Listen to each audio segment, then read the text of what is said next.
Dans cette séquence, nous allons faire la question petit c, c'est-à-dire qu'on aimerait déterminer l'original qui est solution de l'équation de récurrence que l'on nous avait donnée.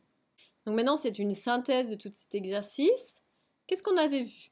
On avait trouvé que la transformée en z du signal x était z sur z plus 2 facteur de z moins 1/2. Alors, comment se débrouiller ainsi? Est-ce qu'on peut trouver les originés sur ces éléments-là?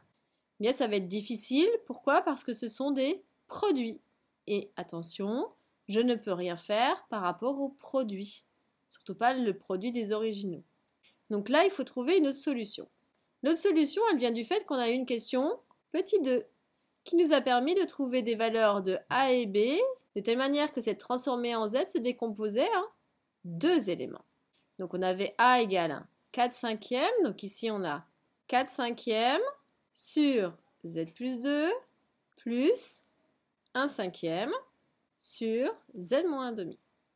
Donc première chose, on a déjà avancé un petit peu, puisque on s'aperçoit maintenant qu'on a du Z plus quelque chose. Alors on essaiera de voir si ça correspond. En tout cas, ça ressemble un peu plus à des éléments de notre colonne de droite ici.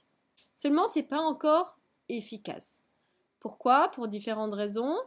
Parce que ici, en numérateur, on a des coefficients.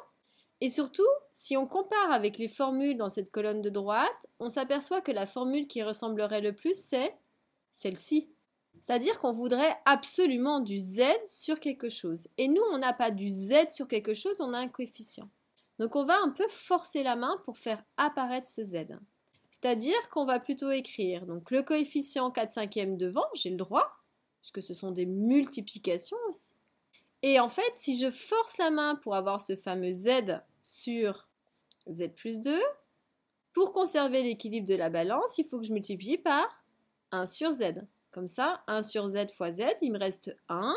4 cinquièmes fois 1, il me reste 4 cinquièmes comme ici. Après, on me dit plus. Même chose, ce coefficient 1 cinquième, je peux le laisser devant. Et je vais multiplier, même chose, puisque j'aimerais avoir Z moins quelque chose comme ici, et surtout avoir un Z au numérateur. Je force la main avec un Z au numérateur. Mais pour conserver l'équilibre de la balance, je suis obligée de multiplier par 1 sur Z. Même remarque, 1 sur Z fois Z, il me reste 1, 1 fois 1 cinquième, c'est tout bon. Donc maintenant, si j'observe, j'ai bien les mêmes éléments ici que dans mon tableau, une formule ici. Donc là, j'ai avancé. Et en plus, j'ai fait apparaître un coefficient de 1 sur Z qui vient multiplier ce signal pour toutes les deux. Donc ça veut dire que j'ai besoin d'une autre formule.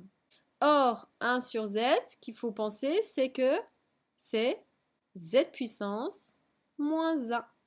Donc, quand j'ai Z puissance moins quelque chose qui multiplie un signal, c'est cette formule ici. Donc, on va combiner les deux et puis on va essayer de trouver l'original.